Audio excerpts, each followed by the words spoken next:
कृष्ण ने उनका स्वागत इन शब्दों में किया। हे ब्राह्मण पत्नियों, आप सभी अत्यंत भाग्यशालिनी हैं। मैं आपका स्वागत करता हूँ। कृपया बताएं कि आपकी क्या सेवा करूँ। आप सारे बंधनों तथा परिवार, पिता, भाई और पति के व्यवधानों की उपेक्षा करके मेरे दर्शन के लिए यहाँ आई। यह उचित ही है। जो ऐसा करता है वह अपने हित को वास्तव में जानता है। मेरा दिव्य प्रेमा भक्ति करना वास्तव में जीवों के लिए कल्याणकारी है। उन ब्राह्मण पत्नियों ने उत्तर दिया, हे स्वामी, इस तरह का आदेश आपको शोभा नहीं देता। आपका शाश्वत वचन है कि आप अपने भक्तों की सदैव रक्षा करेंगे। जय श्री कृष्णा। दोस्तों, भगवान श्री कृष्ण ने यज्ञकर्ता ब्राह्मणों की पत्नियों का उद्धार किया, जिससे ब्राह्मणों की पत्नियां धन्य हो गई। एक समय की बात है, प्रातःकाल बीत गया और ग्वाले अत्यधिक भूखे थे, क्योंकि उन्होंने कलेवा नहीं किया था। वे तुरंत कृष्ण तथा बलराम के पास पहुँचे और बोले, हे कृष्ण तथा बलराम, आप दोनों सर्वशक्तिमान हैं। आप अनेक असुरों का वध कर सकते हैं, किंतु आज हम भूखों मर रहे हैं, जिससे हम अशांत हैं। कृपया कुछ ऐसा करें जिससे हमारी भूख शांत हो।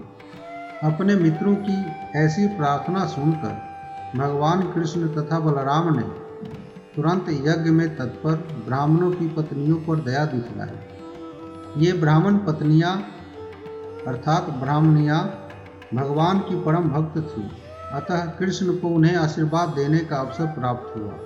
उन्होंने कहा, हे मित्रों, पास ही ब्राह्मणों के घर जाओ। वे इस समय अंगिरस यज्ञ करने में लगे हैं, क्योंकि वे स्वर्ग लाभ करने के इच्छुक हैं। तुम सब उनके पास जाओ। फिर भगवान कृष्ण ने अपने मित्रों को आगाह किया, ये ब्राह्मण वैष्णव नहीं है। ये हमारे नामों कृष्ण तथा बलराम तक का ठीक से उच्चारण नहीं कर सकते। ये सब वैदिक स्तोत्रों के उच्चारण में व्यस्त हैं। हालांकि वैदिक ज्ञान का उद्देश्य मेरी खोज करना है, किंतु चूंकि वे कृष्ण तथा बलराम के नामों से आकर्षित नहीं होते, अतः तुम लोग मेरा नाम लेकर उनसे कुछ मत मांगना। बेहतर यही होगा कि बलराम का नाम लेकर कुछ दान की याचना करना। सामान्यतया दान उच्च श्रेणी के ब्राह्मणों को दिया जाता है, किंतु कृष्ण और बलराम ब्राह्मण कुल में उत्पन्न न थे। बलराम वसुदेव के पुत्र कहलाते थे, जो क्षत्रिय थे, और वृंदावन में कृष्ण नंद महाराज के पुत्र के नाम से विख्यात थे, जो वैश्य थे। इनमें से कोई भी ब्राह्मण जाति का न था।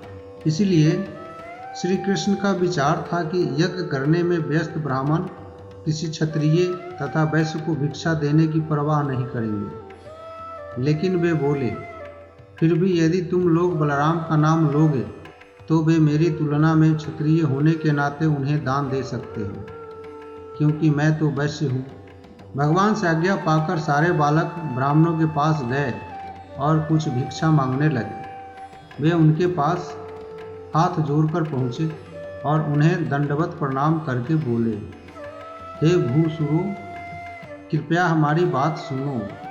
जिन्हें बलराम तथा कृष्ण का आदेश मिला है, आशा है कि आप उन दोनों को अच्छी तरह जानते होंगे। हम आपका कल्याण चाहते हैं। वे इस समय पास ही गायों को चरा रहे हैं और हम उनके साथ हैं। हम आपसे कुछ भोजन मांगने आए हैं। आप सभी ब्राह्मण हैं और धर्म के ज्ञाता हैं। यदि आप सोचते हैं आपको कि हमें कुछ भिक्षा देनी चाहिए, तो हमें कुछ भोजन दीजिए, जिसे हम कृष्ण तथा बलराम के संग खा लेंगे। आप मानव समाज के सर्वाधिक प्रतिष्ठित ब्राह्मण हैं और आप सारे धार्मिक नियमों को जानने वाले समझे जाते हैं। ये लड़के ग्रामवासी थे और उनसे यह आशा नहीं की जाती थी कि वे धार्मिक अनुष्ठानों के वैदिक नियमों से परिचित होंगे, किंतु उन्होंने यह इंगित कर दिया कि कृष्ण तथा बलराम की संगति में रहने से वे इन सारे नियमों से अवगत थे। ब्राह्मणों को धार्मिक नियमों के ज्ञाता के नाम से संबोधित करके लड़कों ने यह विचार अभिव्यक्त किया कि जब भगवान कृष्ण तथा बलराम भोजन मांग रहे हैं तो ब्राह्मण बिना हिचक के तुरंत भोजन ला देते थे, क्योंकि भगवत गीता में उल्लेख है कि विष्णु को प्रसन्न करने के लिए ही यज्ञ करना चाहिए। बालकों ने आगे कहा, कृष्ण तथा बलराम के रूप में भगवान विष्णु प्रतीक्षा में खड़े हैं, अतः आपके पास जो भी भोजन अर्थात भिक्षा हो हमें तुरंत दे दें। उन्होंने ब्राह्मणों को यह भी बताया कि भोजन कब स्वीकार किया जाना चाहिए और कब नहीं। सामान्यतया वैष्णव या भगवान के शुद्ध भक्त किसी सामान्य यज्ञ में भाग नहीं लेते, किंतु वे दीक्षा, पशु सम्यस्त, सौत्रामणि नामक उत्सवों से भली भांति परिचित होते हैं। दीक्षा उत्सव के बाद तथा पशु यज्ञोत्सव एवं सौत्रामणि या मदपान उत्सव के पहले भिक्षा लेने का विधान है। अतः बालकों ने कहा, हम आपके उत्सव से इस समय भिक्षा ले सकते हैं, क्योंकि अब इसका निषेध नहीं किया जाएगा, अतः आप हमें भोजन दे सकते हैं। यद्यपि भगवान कृष्ण तथा बलराम के साथी सामान्य ग्वाले थे, तो भी वे वैदिक यज्ञ अनुष्ठानों में लगे उच्च वर्गीय ब्राह्मणों के ऊपर भी धाक रखते थे, किंतु स्मार्त ब्राह्मण जो कोरे याज्ञिक थे, भगवान के दिव्य भक्तों के आदेश को समझने में असमर्थ थे। वे भगवान कृष्ण तथा बलराम द्वारा भिक्षा मांगने के गूढ़ अर्थ को भी नहीं जान पाए। उन्होंने कृष्ण तथा बलराम की ओर से दिए गए तर्कों को सुना, किंतु उनकी परवाह नहीं की, यहाँ तक कि बालकों से बातें करने से भी इनकार कर दिया। इस तरह वैदिक यज्ञ अनुष्ठान संबंधी ज्ञान में अपने आप को अत्यधिक बढ़े चढ़े समझने के कारण ऐसे सारे अभक्त ब्राह्मण अज्ञानी तथा मूर्ख होते हैं। उनके सारे कर्म बचकाना होते हैं, क्योंकि वे वेदों के उद्देश्य को, जो भगवत गीता के अनुसार कृष्ण को जानना है, नहीं समझ पाते। वे वैदिक ज्ञान तथा अनुष्ठानों में निपुण होकर भी कृष्ण को नहीं समझ पाते, अतः उनका वेद संबंधी ज्ञान निरर्थक होता है। अतः भगवान चैतन्य ने अपना यह अमूल्य अभिमत व्यक्त किया है कि मनुष्य को ब्राह्मण कुल में जन्म लेने की आवश्यकता नहीं है, क्योंकि यदि वह कृष्ण को या कृष्ण भावनामृत विज्ञान को जानता है तो वह ब्राह्मण से भी बढ़कर होता है और गुरु होने का सर्वथा पात्र है। यज्ञ संपन्न करते समय कई प्रकार की बातों का ध्यान रखना होता है, जैसे देश अर्थात स्थान, काल अर्थात समय, पृथक द्रव्य अर्थात विभिन्न सामग्रियाँ, मंत्र, तंत्र, अग्नि, ऋत्विज अर्थात यज्ञ संपन्न करने वाले, देवता, यजमान अर्थात यज्ञ कराने वाला, क्रतु अर्थात बलि तथा धर्म अर्थात विधियाँ। ये सब कृष्ण को प्रसन्न करने के लिए है। यह भगवत गीता में पुष्ट तथ्य है कि वे ही समस्त यज्ञों के भोक्ता हैं, क्योंकि वे ही प्रत्यक्ष रूप से श्री भगवान तथा परम सत्य हैं, जो हमारी इंद्रियों की अनुभूति के परे हैं। वे एक सामान्य बालक की भांति उपस्थित हैं, किंतु जो लोग अपने को शरीर मानते हैं उनके लिए यह समझ पाना अत्यंत कठिन है। ये ब्राह्मण इस भौतिक शरीर की सारी सुविधाओं में रुचि रखने वाले थे और स्वर्ग में वास करने के इच्छुक थे, अतः ये कृष्ण की स्थिति को समझ सकने में असमर्थ थे। जब बालकों ने देखा कि ये ब्राह्मण उनसे साधारण हाँ या ना में भी उत्तर नहीं दे रहे तो वे उदास हो गए। तब वे भगवान कृष्ण तथा बलराम के पास लौट आए और जो कुछ घटा था कह सुनाया। उनकी बातें सुनकर परम पुरुष हंसने लगे। उन्होंने बालकों से कहा कि वे ब्राह्मणों द्वारा ठुकराए जाने से दुखी न हों, क्योंकि भिक्षा में ऐसा ही होता है। उन्होंने सांत्वना दी कि संग्रह करते या भिक्षा मांगते समय कभी यह नहीं सोचना चाहिए कि सर्वत्र सफलता प्राप्त होगी। हो सकता है कुछ स्थानों में असफलता हाथ लगे, किंतु निराश होने की कोई बात नहीं है। भगवान कृष्ण ने उन बालकों से कहा कि पुनः जाओ। किंतु इस बार उन याज्ञिक ब्राह्मणों की पत्नियों के पास जाना। उन्होंने यह भी बता दिया कि वे ब्राह्मण पत्नियां परम भक्त हैं, वे सदा हमारे चिंतन में लीन रहती हैं। अतः तुम लोग मेरा तथा बलराम का नाम लेकर उनसे भोजन मांगना। मुझे पूर्ण विश्वास है कि वे तुम्हारी मनचाही भिक्षा देंगे। कृष्ण की आज्ञा का पालन करते हुए सारे बालक तुरंत ब्राह्मण पत्नियों के पास गए। वे अपने घरों के भीतर बैठी थीं। वे आभूषणों से अलंकृत थीं। बालकों ने प्रणाम करते हुए कहा, माताओं, हमारा नमस्कार स्वीकार करें और हमारी बात सुनो। आपको ज्ञात हो कि हमारे निकट ही भगवान कृष्ण तथा बलराम अपनी गायों के साथ आए हुए हैं और हम उनके आदेश से यहाँ आए हैं। हम सभी बहुत भूखे हैं, अतः हम आपके पास कुछ भोजन मांगने के लिए आए हैं। कृपा करके कृष्ण, बलराम तथा हम सबों के खाने के लिए कुछ दें। यह सुनते ही ब्राह्मण पत्नियां कृष्ण तथा बलराम के लिए आतुर हो उठी। यह अविलंब प्रतिक्रिया स्वतः हुई। उन्हें कृष्ण तथा बलराम की महत्ता बताने की आवश्यकता नहीं पड़ी। कृष्ण का निरंतर चिंतन करते रहने से वे सबसे बड़ा ध्यान कर रही थी।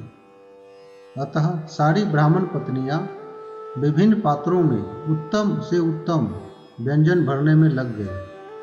यज्ञ संपन्न होने के कारण सारा भोजन अत्यंत स्वादिष्ट था। भोजन ले लेने के बाद वे अपने प्रिय पात्र कृष्ण के पास जाने के लिए उसी समय उसी तरह तैयार हो गई जिस तरह नदियां समुद्र की ओर बहती हैं। वे ब्राह्मण पत्नियां दीर्घकाल से कृष्ण को देखने के लिए आतुर थीं, किंतु जब जब वे घर छोड़कर उनको देखने के लिए तैयार होती, तब तब उनके पति, पिता, पुत्र तथा संबंधी जाने से मना करते। किंतु इस बार वे मानी नहीं। जब भक्त कृष्ण के प्रति आकृष्ट हो जाता है तो वह शारीरिक बंधन की परवाह नहीं करता। अतः वे स्त्रियां यमुना तटवर्ती वृंदावन के जंगल में गई, जो वनस्पति तथा नव विकसित लताओं और पुष्पों से हरा भरा था। उन्होंने जंगल में कृष्ण तथा बलराम को अपने प्रिय संगियों सहित गौएं चराते देखा। ब्राह्मण पत्नियों ने श्याम वर्णीय श्री कृष्ण को स्वर्ण के समान चमचमाते वस्त्र धारण किए देखा। वे वन फूलों की सुंदर माला पहने थे और सिर पर मोर पंख लगाए थे। वे वृंदावन में पाए जाने वाले खनिजों का लेप किए थे और नाटक मंडली के नर्तक कलाकार जैसे प्रतीत हो रहे थे। वे अपना एक हाथ अपने मित्र के कंधे पर रखे थे और दूसरे हाथ में कमल का फूल लिए थे। उनके कानों में कुमुदिनी के फूल सुशोभित थे। वे तिलक लगाए थे और मोहक हंसी हंस रहे थे। ब्राह्मण पत्नियों ने उन भगवान को स्वतः देखा जिनके विषय में उन्होंने इतना सुन रखा था और जो उन्हें अत्यंत प्रिय थे, जिनके चिंतन में वे सदा खोई रहती थी। अब उन्होंने उनकी आंखों तथा मुख को प्रत्यक्ष देखी। उनकी आंखों से होकर कृष्ण उनके हृदय में बैठे जा रहे थे। उन्होंने जी भरकर कृष्ण का आलिंगन किया, जिससे उनका वियोग जनित दुख तुरंत दूर हो गया। वे उन ऋषियों के तुल्य थी जो अपने उन्नत ज्ञान के कारण परमेश्वर के साथ तदाकार हो जाते हैं। चूंकि परमात्मा जन जन के हृदय में विराजते हैं, इसलिए भगवान कृष्ण उनके मन की बात जान गए। वे अपने संबंधियों, पतियों, पिताओं, भाइयों के मना करने के बावजूद एवं समस्त गृह कार्यों को छोड़कर आई थी। वे अपने प्राण प्यारे को मात्र देखने आई थी। वास्तव में वे भगवद गीता में कृष्ण द्वारा दिए गए इस उपदेश का पालन कर रही थी कि मनुष्य को चाहिए कि सारे कर्म तथा धर्म त्याग कर उनकी शरण में जाएं। कृष्ण ने हंसते हुए उनसे कहना प्रारंभ किया। यहाँ यह ध्यान देने की बात है कि जब कृष्ण उनके हृदयों में प्रविष्ट हो गए और उन्होंने जब कृष्ण का आलिंगन किया और उनके साथ तादम्य अर्थात दिव्य आनंद का अनुभव किया, तो भी न तो कृष्ण का न ही ब्राह्मण पत्नियों का अपना स्वरूप समाप्त हुआ। भगवान तथा ब्राह्मण पत्नियों दोनों को ही व्यक्तिक अस्तित्व बना रहा, फिर भी उन्होंने एकात्मता का अनुभव किया। जब कोई प्रेमी अपनी प्रेमिका को स्वात्म का विचार किए बिना समर्पण कर देता है तो यह एकात्मता कहलाती है। कृष्ण स्वेच्छा से जो भी चाहे कर सकते हैं, किंतु भक्तों को उनकी इच्छाओं के साथ सदा एक रूप होना चाहिए। यही एकात्मता ब्राह्मण पत्नियों द्वारा कृष्ण के प्रेम में प्रदर्शित हुई। कृष्ण ने उनका स्वागत इन शब्दों में किया, हे ब्राह्मण पत्नियों, आप सभी अत्यंत भाग्यशालिनी हैं। मैं आपका स्वागत करता हूँ। कृपया बताएं कि आपकी क्या सेवा करूं। आप सारे बंधनों तथा परिवार, पिता, भाई और पति के व्यवधानों की उपेक्षा करके मेरे दर्शन के लिए यहाँ आई। यह उचित ही है। जो ऐसा करता है वह अपने हित को वास्तव में जानता है। मेरा दिव्य प्रेमा भक्ति करना वास्तव में जीवों के लिए कल्याणकारी है। श्री कृष्ण यहाँ इसकी पुष्टि करते हैं कि भगवान के प्रति समर्पण करने से बद्ध जीव उच्चतम सिद्ध अवस्था तक पहुँच सकता है। मनुष्य को चाहिए कि वह अन्य सारी जिम्मेदारियां त्याग दे। बद्ध जीवों के लिए भगवान के प्रति पूर्ण समर्पण अत्यंत शुभ अर्थात मंगलकारी मार्ग है, क्योंकि परमेश्वर ही प्रेम के परम लक्ष्य हैं।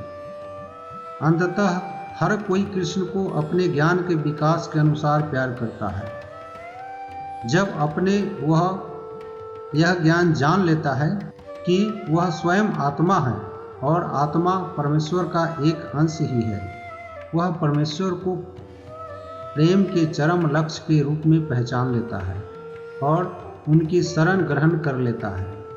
यह समर्पण जीव के लिए शुभ मानी जाती है। हमें प्रिय लगने वाला हमारा जीवन, धन, धाम, पत्नी, संतान, घर, देश, समाज तथा सारा साज सामान सभी भगवान के ही अंश हैं। वे प्रेम के केंद्र बिंदु हैं। वे अपने आप का हमारी विभिन्न परिस्थितियों के अनुसार यथा शारीरिक, मानसिक या आध्यात्मिक विस्तार करके हमें सारा आनंद प्रदान करते हैं। भगवान कृष्ण ने आगे कहा, हे ब्राह्मण पत्नियों, अब आप अपने घर जाएं। आप अपने को यज्ञ कर्मों में लगाएं और अपने पतियों तथा गृहस्थी की सेवा में लग जाएं, जिससे आपके पति आपसे प्रसन्न हों और उन्होंने जो यज्ञ प्रारंभ कर रखा है वह समुचित रीति से संपन्न हो सके। आखिर आपके पति गृहस्थ हैं और आपके बिना वे अपने निर्धारित कार्यों को कैसे पूरा कर सकते हैं। उन ब्राह्मण पत्नियों ने उत्तर दिया, हे स्वामी, इस तरह का आदेश आपको शोभा नहीं देता। आपका शाश्वत वचन है कि आप अपने भक्तों की सदैव रक्षा करेंगे। आप अब इस वचन को पूरा कीजिए। जो भी आपके पास आकर आत्मसमर्पण करता है वह इस संसार के बद्ध जीव में फिर से नहीं लौटता। हमें आशा है कि आप अपने वचन को पूरा करेंगे। हमने आपके उन चरण कमलों में आत्मसमर्पण कर दिया है जो तुलसी दल से आवृत है। अतः हम फिर से अपने तथाकथित संबंधियों, मित्रों तथा समाज के बीच लौटना और आपके चरण कमलों की शरण छोड़ना नहीं चाह रहे। और हम घर जाकर करेंगे ही क्या? हमारे पति, पिता, भाई, पुत्र, माता तथा मित्र हमें घर पर पुनः स्वीकार नहीं करेंगे, क्योंकि हमने उन सबों को पहले ही त्याग रखा है। अतः हमारे पास अब कोई सहारा नहीं है। आप कृपा करके हमें घर जाने के लिए न कहें, अपितु अपने चरण कमलों में ही बने रहने की व्यवस्था करें, जिससे हम आपके संरक्षण में निरंतर रह सकें। भगवान ने उत्तर दिया, हे ब्राह्मण पत्नियों, आप आश्वस्त रहें कि घर लौटने पर न तो आपके पति आपकी उपेक्षा करेंगे और न आपके भाई, पुत्र या पिता आपको ग्रहण करने से इनकार करेंगे। क्योंकि आप सब मेरी शुद्ध भक्त हैं, अतः न केवल आपके संबंधी अपितु सामान्य जन तथा देवता तक आपसे प्रसन्न होंगे। कृष्ण जन जन के हृदय में परमात्मा रूप में स्थित है, अतः यदि कोई भगवान कृष्ण का शुद्ध भक्त बन जाता है तो वह सबों का प्रिय बन जाता है। कृष्ण का शुद्ध भक्त किसी के प्रति शत्रु भाव नहीं रखता, न ही कोई भी समझदार पुरुष शुद्ध भक्त का शत्रु नहीं हो सकता है। कृष्ण ने आगे कहा, मेरे लिए दिव्य प्रेम शारीरिक संबंधों पर निर्भर नहीं करता, अपितु जिस किसी का भी मन निरंतर मुझ में लीन रहता है वह मेरे सानिध्य के लिए शीघ्र ही मेरे पास आएगा। भगवान द्वारा उपदेश दिए जाने के बाद वे सब अपने अपने पतियों के पास घर वापस चली गई। अपनी पत्नियों के घर वापस आने से प्रसन्न ब्राह्मणों ने शास्त्रानुमोदित विधि से साथ साथ बैठकर यज्ञ पूरा किया। वैदिक नियम के अनुसार सारे धार्मिक अनुष्ठान पति तथा पत्नी द्वारा साथ साथ संपन्न किए जाने चाहिए। जब ब्राह्मण पत्नियां वापस आ गई तो यज्ञ अधिक अच्छी तरह संपन्न हुआ। इस प्रकार नित्य प्रसन्न रहने वाले भगवान श्री गोविंद एक सामान्य मनुष्य के रूप में प्रकट होकर सामान्य व्यक्तियों को कृष्ण चेतना की ओर आकृष्ट करने के लिए अपनी दिव्य लीलाएं प्रकट करते रहे। उन्होंने अपने शब्दों तथा सौंदर्य की ओर समस्त गौओं, ग्वालों तथा वृंदावन की बालाओं को आकृष्ट किया और सबने मिलकर भगवान की लीलाओं का आनंद लूटा। कृष्ण के पास से अपनी पत्नियों के वापस लौट आने पर यज्ञ में संलग्न ब्राह्मण भगवान को भोजन देने से इनकार करने के पाप कर्म हेतु पश्चाताप करने लगे। अंत में उन्हें अपनी नादानी समझ में आ गई। उन्होंने वैदिक अनुष्ठानों में व्यस्त रहने के कारण उन श्री भगवान की उपेक्षा की थी, जिन्होंने सामान्य पुरुष की भांति प्रकट होकर कुछ भोजन मांगा था। अपनी अपनी पत्नियों की श्रद्धा भक्ति देखकर वे अपने आप को कोसने लगे। उन्हें पश्चाताप था कि उनकी पत्नियां शुद्ध भक्ति के पद को प्राप्त हुई, किंतु वे स्वयं लेश मात्र न समझ पाए कि परमात्मा से किस तरह प्रेम करना चाहिए और किस तरह उनकी दिव्य प्रेमा भक्ति करनी चाहिए। वे परस्पर बातें करने लगे, हमारा ब्राह्मण रूप में जन्म लेना धिक्कार है, वैदिक साहित्य के हमारे सारे ज्ञान को धिक्कार है, हमारे यज्ञ करने तथा सारे विधि विधानों के पालन को धिक्कार है, हमारे कुल को धिक्कार है, हमारे द्वारा शास्त्रों के अनुसार अनुष्ठान संपन्न करने की पटु सेवा को धिक्कार है। इन सबको धिक्कार है, क्योंकि हमने उस भगवान के प्रति प्रेमा भक्ति विकसित नहीं की जो मन, शरीर तथा इंद्रियों के पड़े हैं। वैदिक अनुष्ठानों में पटु विद्वान ब्राह्मणों का क्षोभ उचित ही था, क्योंकि कृष्ण भावनामृत उत्पन्न किए बिना समस्त धार्मिक कृत्यों को करना समय तथा शक्ति का अपव्यय मात्र है। वे परस्पर बातें करते रहे। कृष्ण की बहिरंगा शक्ति इतनी प्रबल है कि वह बड़े से बड़े योगी में भी मोह उत्पन्न कर सकती है। हम पटु ब्राह्मण मानव समाज के अन्य सभी वर्गों के शिक्षक माने जाते हैं, किंतु इस बहिरंगा शक्ति द्वारा हम भी मोहित हुए हैं। जरा इन स्त्रियों को तो देखिए कि वे कितनी भाग्यशाली हैं, जिन्होंने भगवान श्री कृष्ण के प्रति अपना जीवन समर्पित कर दिया है और जो किसी दूसरे के लिए कठिन होता है वह आसानी से कर दिखाया। उन्होंने अपने पारिवारिक संबंध को त्याग दिया है, जो अंधकूप के सदृश है, जिससे भौतिक कष्ट बढ़ते ही जाते हैं। स्त्रियां सामान्यतः सरल हृदय होने के कारण शीघ्र ही कृष्ण भावनामृत ग्रहण कर लेती हैं और जब उनमें कृष्ण के प्रति प्रेम उत्पन्न हो जाता है तो उन्हें उस माया के चंगुल से मुक्ति प्राप्त हो जाती है, जिससे तथाकथित बुद्धिमान तथा विद्वान पुरुष भी कठिनाई से छूट पाते हैं। वैदिक आदेशानुसार स्त्रियों को न तो उपनयन संस्कार द्वारा दीक्षा ग्रहण करने, न गुरु के आश्रम में ब्रह्मचारी के रूप में रहने की अनुमति है, न ही उन्हें अनुशासनिक विधि विधाओं का अनुसरण करने दिया जाता है और न वे दर्शन या आत्म साक्षात्कार के विषय में चर्चा करने में पटु होती है। प्रकृति से वे अत्यंत शुद्ध नहीं होती, न वे शुभ कार्यों के प्रति आसक्त रहती है। अतः यह कितनी विचित्र बात है कि उन्होंने योगेश्वर कृष्ण के प्रति दिव्य प्रेम उत्पन्न कर लिया है।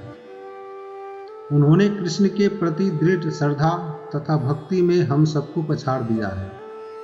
हमें समस्त संस्कारों में निष्णात समझा जाता है, किंतु भौतिक जीवन के प्रति अत्यधिक आसक्त रहने के कारण हम यह नहीं जान पाए कि वास्तव में उनका लक्ष्य क्या है।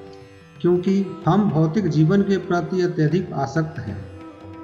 ग्वाल वालों ने हमें कृष्ण तथा बलराम की याद दिलाई थी, किंतु हमने उनकी उपेक्षा की। हम अब समझ पाए हैं कि यह भगवान की हम पर कृपा करने की चाल थी, जिससे उन्होंने हमसे भिक्षा मांगने के लिए अपने मित्रों को भेजा था। अन्यथा उन्हें भेजने की क्या आवश्यकता थी? वे तो इच्छा मात्र से उनकी भूख वहीं और उसी समय बुझा सकते थे। यदि कोई कृष्ण की आत्मनिर्भरता को इसलिए अस्वीकार करता है कि वे जीवन यापन के लिए गौएं चराते थे, अथवा कोई इस पर संदेह करे कि वे सचमुच भूखे थे और उन्हें भोजन की आवश्यकता के न होने पर संदेह व्यक्त करे, तो उसे यह जान लेना चाहिए कि लक्ष्मी जी उनकी सेवा में निरंतर लगी रहती है। ब्रह्म संहिता जैसे वैदिक शास्त्रों में कहा गया है कि कृष्ण के धाम में न केवल लक्ष्मी जी अपितु कई सहस्त्र देवियां आदर सहित उनकी सेवा करती हैं।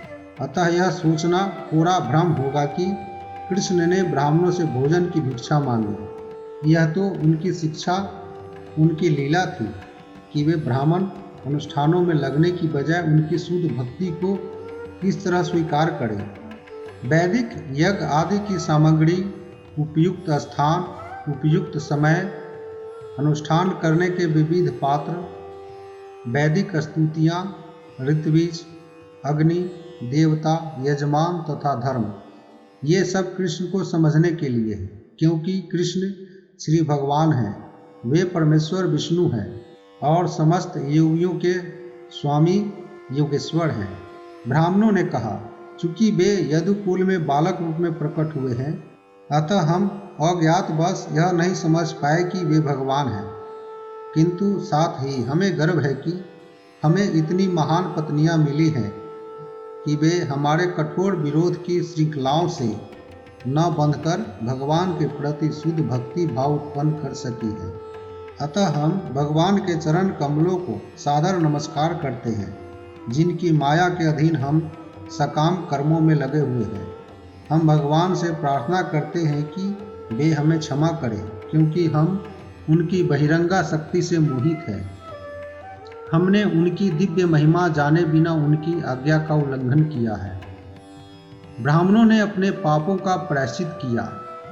वे स्वयं जाकर उनको नमस्कार करना चाहते थे, किंतु कंस के भय से वे नहीं जा पाए और उनकी शरण स्वीकार न कर पाए। दूसरे शब्दों में, जब तक भक्ति के द्वारा शुद्ध न हो लिया जाए, तब तक श्री भगवान की शरण में जाना बहुत कठिन है। विद्वान ब्राह्मण तथा उनकी पत्नियां इसका जीता जागता उदाहरण है। ब्राह्मणों की पत्नियों ने शुद्ध भक्ति से प्रेरित होने के कारण किसी प्रकार के विरोध की परवाह नहीं की और वे तुरंत कृष्ण के पास पहुंच गई। किंतु भगवान की सर्वोच्चता से अनजान होने और पश्चाताप करने पर भी वे ब्राह्मण राजा कंस से तब भी भयभीत थे, क्योंकि वे कर्मों में अत्यधिक लिप्त थे।